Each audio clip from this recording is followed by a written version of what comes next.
Je suis consultante chez le cabinet Factorix à Bruxelles. Je travaille sur les thématiques de développement durable pour le tourisme, spécialement l'empreinte carbone. Et je travaille aussi sur la biodiversité et les services écosystémiques pour l'activité économique. Aujourd'hui, je suis venue présenter l'initiative Baie de Somme Zéro Carbone qui a eu lieu en Baie de Somme depuis 2009. J'ai pu présenter cela à un panel de gens qui étaient déjà très engagés sur la question. J'ai vraiment été très impressionnée par le nombre d'initiatives déjà en cours ici en Bretagne.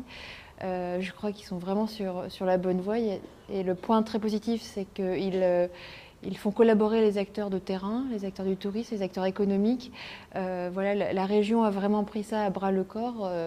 Les acteurs publics qui discutent avec les acteurs privés et c'est vraiment, je crois, le point clé de réussite des projets durables. Concernant le tourisme, je trouve que maintenant, aujourd'hui, il y a eu quand même une grande uniformisation des offres touristiques et concernant le développement durable aussi, on a tous fait, les acteurs du tourisme ont tous fait un petit peu la même chose. Il y a eu vraiment une sorte d'harmonisation, ce qui est très dommage parce que chaque région a vraiment quelque chose à dire de particulier.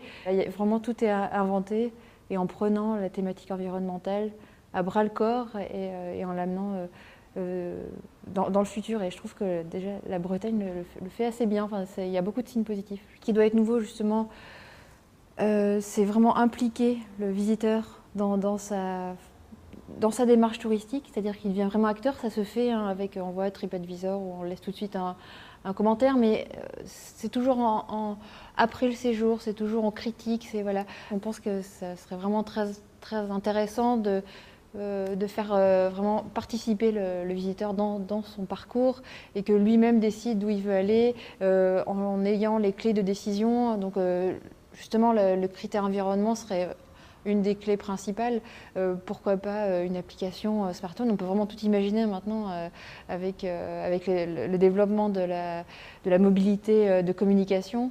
Ensuite, il faut vraiment impliquer, je pense, tous les types de touristes, que ce soit les personnes seules, les personnes qui voyagent, les personnes d'affaires. C'est aussi du tourisme, ça on oublie assez souvent. Et il y a vraiment tout un pan de cette économie-là à développer dans les régions.